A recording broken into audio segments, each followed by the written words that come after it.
as always, we start off the Monday looking at how the horses jogged today, how they ate today, how they felt today. We had to enter a couple of qualifiers, so tomorrow we will be qualifying at the Meadows. In the morning, shipping from here to the Meadows. Unbeatable Kemp and Taiwan on tomorrow morning, starting at 11, I believe. We're in qualifier 5 and 7, I believe. Don't quote me on that, maybe 5 and 8. But the other trotting filly, the Andover Hall, is also in to qualify again. What's her name? Harvard Yard is also in to qualify tomorrow. So 3 qualifying. I'm qualifying 3 tomorrow at the Meadows. Last night, back it up, Voyage of Ice and Fire. You know, I think I'm guilty. I try to counsel you and explain to our clients that expectations have to be tempered sometimes. I'm guilty. I'm human too. I'm guilty of having expectations very, very high sometimes for all our horses. And when it looks like, you pick the program up, you see the speed, I thought to myself, hey, we'll just wheel Voyage of Ice and Fire, take him off the gate. Horse made a break in front of me, kind of interfered with him a little bit. Not a big deal. He was very professional about it. Dropped him back down, ended up second over. I'm thinking, he'll be fine. He can only go so fast, right? And trotted, we trained him in 2.4, 2.5 a few times, then qualified him in 2 minutes. Everybody's happy. But what came next, I think, was a deciding factor on last night, and it's not really a big deal. He didn't go a fast mile for 10 days. So these horses are putting all this new muscle on in new places they never had to before. And then you go out and you say, okay, we're just going to give you 10 days of jogging and light training, and then ask you to go 2 seconds faster than you've ever gone in your life. That's a lot, So 59 last quarter, 29 seconds, last half 59 on a half-mile track for a 2-year-old trotter. And somebody said, well, he looked okay. So I said, let me just run it back for you. Globe Trotting's first lifetime start. First off, she ran all over the track, her first qualifier for Sylvain. Then I qualified her. I think it was at Georgian Downs. I qualified her, if I'm not mistaken. It doesn't really matter.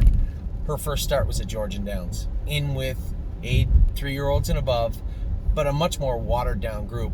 We went in 59 last quarter and 27 and 4.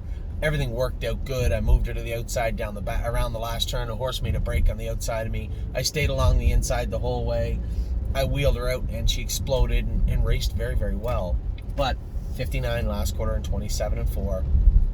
Off a qualifier in 2-1, off a break, off 2 schoolers. You're seeing the setting now.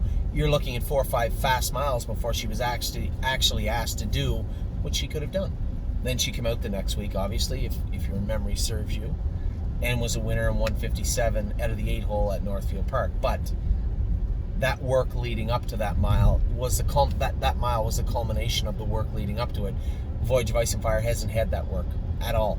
All Voyage of Ice and Fire had was a couple of miles in 2.4, 2.5, and then 1 qualifier in 2 minutes last quarter in 29, and then pitched in with the horse on the rail, who was the second favorite, by the way, had 23 lifetime starts. Voyage of Ice and Fire's first. So, I get caught up in it. I'm like, I'll just move him first, second over, and he'll win in 58. I was a little let down going under the wire. I'm like, he did everything I asked him to, but the horse from behind me won. The horse from behind me's raced in the Buckeyes as a 3-year-old. So you need to understand what it takes. And now, looking ahead to tonight, very similar trajectory going into tonight with Massive Profit. It's been 10 days, maybe 11 days. We trained him a hard 1.5 miles on Saturday, but what are you going to do? It's the start of the year. It's the start of their life. I'm not really that worried about it. I'm going to go out and race him very similar to the way we raced the other big colt last night. And then we'll go from there. So the only snafu with Massive Profit was we had entered him before the sheet in Indiana came out, which showed a 2-year-old race. And I guess I would be a little hesitant anyway. You don't know if the 2-year-old race is going to fill. It did fill. Spent got in. So we're going to train Spent tomorrow morning and then send him to Indiana for Irv Miller. Send Massive Profit with him tomorrow afternoon. We'll race him tonight. Run some fluids into him tomorrow. Get the vet to check him also. Make sure he's okay, which I assume he is. And then we will go from there. My God, when it rains here. It was a monsoon for 20 minutes. There's lakes all over the road. Wow. What else do we got going on? Bomb Hugger, little surprise, a little Monday morning surprise for our clients today. They had called me, Tim had called me and said, what about a 2-year-old trotting filly? The 2-year-old class isn't going to go, but the maiden went 58-3. I said, I don't want to ship Of Tom to the Meadows to race. We have our eyes set on Scioto, where she's going to race, where I believe she's going to be the one to race for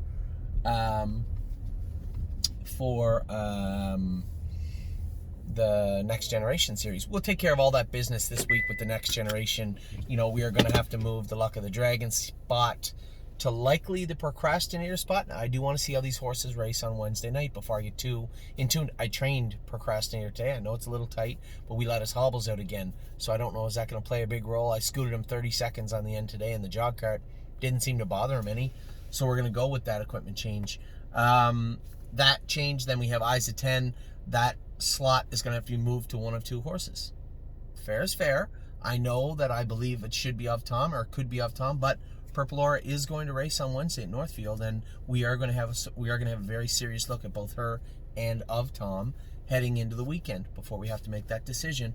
And then obviously, I think the Colt spot is sewn up with Voyage of Ice and Fire, but at the same time, Prairie Fire is there and did qualify well. But I would say there's a 98% chance that it will be Voyage of Ice and Fire. I think all he's missing was one hard training trip. Had we raced him maybe Wednesday or Thursday instead of Sunday and been able to train him in 59 in between, I think it's a different. I'm not saying he wins in 58, but I'm certainly saying he looks competitive in that class. So, not a big deal. A little reminder for myself and my partners, got to keep your expectations in check and recognize the scenery around you.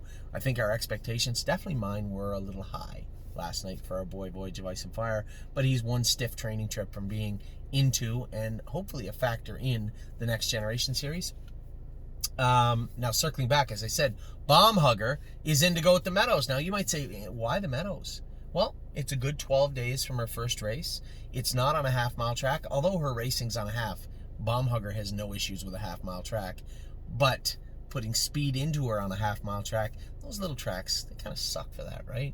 You don't want to keep pushing and pushing and pushing and pushing over a half-mile track. So I like the fact that we can get her to a maiden. Now, there are aged horses in this maiden, but they went in 58-3 last week. This filly's going to trot in 58, no problem. She already did it. Different kind of horse. She's ready to rock, and I'm super excited to get her over to the Meadows on Thursday. For those of you who have large portions of Bomb Hugger, I'll be reaching out to you today to let you know that you may have to be licensed. You will have to be licensed for Thursday, but we can work all that out. First and foremost, we get to race our filly, get to see her strut her stuff on a little bit bigger track, a 5/8 mile track. What else took place today? Perfect Record made a break at Saratoga. I think we'll bring him back. I'll race him here at either at the Meadows or at Northfield or both. And if I feel super comfortable with the way he looks at that point, he can maybe even go back to Mohawk. He doesn't have any stakes until the fall at Freehold. So still lots to go. Obviously, it was a little disappointing. You saw the horse finish third at the Meadowlands and look great his first start. Then he won at Saratoga, and a little bit of a bad luck and spiraled backwards a little regression over his last few starts. So we'll take care of that, move him forward. Now, we did have a tiny bit of bad news. I guess overall it's not bad news. You guys know that we've been watching our horses carefully all year. If they get sored up at all, 3 weeks in the stall, 3 weeks in the pool, we've been doing that. Well, the rigors of training are hard on some horses, and Stonebridge Acadi, Mario had said to me the other day, trained great, but the next day he was a little pinchy, right front, seemed a little off. He said, no big deal. Remember I told you, and then he coughed a little bit, had a little temperature. Hey, no problem. Get him to the vet, get him checked out, and then go from there. They had him to the vet today. There are a couple little lines in that right knee. Now, you can inject him and push forward, but that makes no sense. I mean, if the rigors of training have culminated in his knees being a little sore, you know, one, great job by Mario catching this in time, because if we had just injected it and pushed forward, that could have turned into a fracture, and that's bad news bears for him and for all my partners on him. You know, what we have is Stonebridge Simba's good looking and pretty talented colt. Trained 2-3, 2-2, 2-4, something like that, whatever it was for Mario. But Mario said he was coming on and looking good. He's going through growth spurts. His right knee has a couple little neat lines in him. We're going to have to stop with him. So, same thing. Instead of, because we know we're going to miss most of the summer, instead of 3 weeks, install 3 in the pool. It might be 4 and 4, and then we'll go from there. It might even be a little longer. Take our time, make sure we get this colt right. He does have talent. He's got the breeding. He's got the right attitude. Now let's allow him to grow up and have the right tools to do the job without being hurt. So I'm not concerned with the lines. Obviously, this is a lot of work getting these babies here. I'm a little surprised we didn't see more of this in March or April, but they're here, and we're going to deal with them properly. No concerns. If it had been a fracture, that might have been a real problem. Now, I guess theoretically, I'm not explaining this properly. Fracture lines, they're there. The big fractures are a real problem for the horse. Whereas if it's displaced, if there's a fragment comes off it, that's what happened with Jazzy Judy. Now, Jazzy Judy broke her knee, a fragment taken out of it in May, and made it back for September. So the timeline's there. This is much less severe, much less invasive. There doesn't need to be an operation. It's just a line. So let it heal up, let it close up good, and move forward. Kudos to Mario again and his crew for catching it right away, making sure this horse did not get hurt. If the rigors of training are going to lead him to here, I would rather find out after a training trip that he was a little sore than take him to a track and try and race him. Horse like him with such a good attitude would probably break his knee racing. So this would have been the last stop for a line to show up in a safe manner, in which it did. The stops after this would have been Fractureville, I believe. So again, great job by Mario to catch that. He'll recover 100%, and we'll have him ready for fall, early winter. So for a horse that's maturing, obviously going through a growth spurt, it's not a big deal. And as somebody who owns a lot of them, I'm not concerned. I would rather have a horse at 100%. Give me 100% Stonebridge Hecate. I don't want a patchwork, cobble together a stake season for Stonebridge Hecate. I want the 100% version. So let him grow up, let him fill out, and this will heal 100%. So a little bit of bad news, but lots of good news going on. I guess Bomb Hugger, super excited about racing her at the Meadows on Thursday.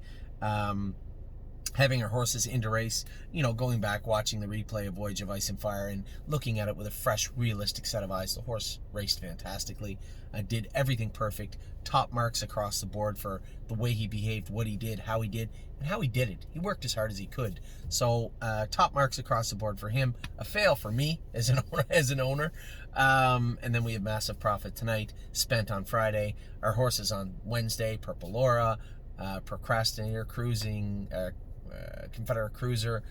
Big week ahead. Big week, and all the other 3-year-olds racing on Wednesday. It's all starting now. What you're going to see is I'm going to forget horses from time to time because there's so many racing. That's a good thing. Summer's here. Horses are here. Off to the races. I will talk to you soon.